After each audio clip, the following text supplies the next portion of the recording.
જોઈ રહ્યા છો પાટવી ગુજરાતી ન્યૂઝ। વડોદરાની એથ્લેટ ઉત્કૃષ્ટ રમત પ્રદર્શન માટે સન્માનિત।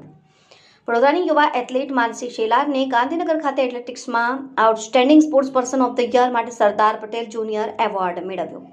વડોદરાની યુવા એથ્લેટિક્સ પ્રતિભા માનસી શ્રીકાંત શેલારને તેમની ઉત્કૃષ્ટ રમતગમત સિદ્ધિઓ બદલ એથ્લેટિક્સમાં outstanding sports person of the year માટે પ્રતિષ્ઠિત સરદાર પટેલ જુનિયર એવોર્ડથી સન્માનિત કરવામાં આવ્યા છે।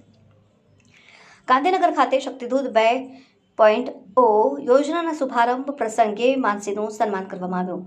આ સમારોહમાં 799 રમતવીરોને તેમના ઉત્કૃષ્ટ પ્રદર્શન માટે એકલવ્ય એવોર્ડ, સરદાર પટેલ એવોર્ડ અને જયદેવસિંહજી એવોર્ડથી નવાજવામાં આવ્યા હતા અને માનસીને છેલ્લા એક દાયકામાં તેના પ્રભાવશાળી પ્રદર્શન માટે પુરસ્કાર મળ્યો છે અને તે એક ટૂંકા અંતરની સ્પ્રિન્ટર છે અને 100 થી 200 મીટરમાં સ્પર્ધા કરે છે। માનસી શેલારે આ અંગે ખુશી વ્યક્ત કરતા જણાવ્યું કે આ મારા માટે ગૌરવની ક્ષણ હતી। તેણે મને આંતરરાષ્ટ્રીય સ્પર્ધાઓ અને આગામી કોમનવેલ્થ ગેમ્સમાં ભારતનું પ્રતિનિધિત્વ કરવાના મારા સપનાને પૂરું કરવાની પ્રેરણા આપી છે અને આ પુરસ્કાર ઉભરતી પ્રતિભાઓને પણ રમતોમાં આગળ વધવા માટે પ્રોત્સાહિત કરે છે। વધુમાં શક્તિદૂત 2.0 યોજનાથી રમતવીરોને ફાયદો થશે અને તેઓ પ્રેરિત થશે અને તેમને પોતાની રમત પર ધ્યાન કેન્દ્રિત કરવામાં મદદ મળશે।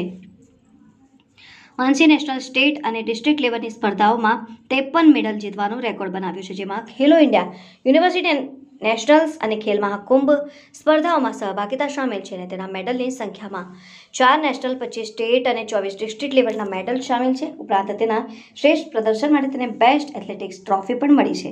તેઓએ આંતરરાષ્ટ્રીય ખેલાડી ડીકે માલવિયા હેઠળ તાલીમ લીધી, જેને એમણે આ સફર દરમિયાન ટેકો આપ્યો અને સાથે સાથે પ્રખ્યાત રમત પ્રશાસક લક્ષ્મણ કરંજગાંવકરનું પણ સહકાર મળ્યો।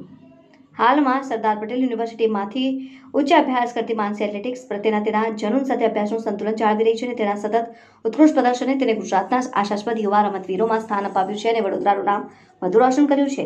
પાટવી ગુજરાતી ન્યૂઝ, રાજુ સુભાઈ।